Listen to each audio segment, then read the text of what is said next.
Aleksandr Lukashenko Tramp va Putinni imperator deb atadi. Global elitalarga ochiq signal berildi. Tramp radikal qadamga tayyor. Eron rahbariyati bilan bevosita muzokara yo'li ochildi. O'zbekistonlik ayol turkiyalik sevgilisini qariyb $20,000 ga aldab ketdi.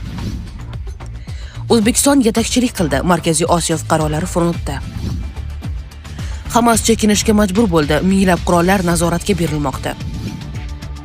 Eronda internet 52 kundan ortiq uzildi. Eng uzoq milliy blokada qayd etildi. Sahro ko'zi Afrikadagi sirli geologik tuzilmaning yangi surati.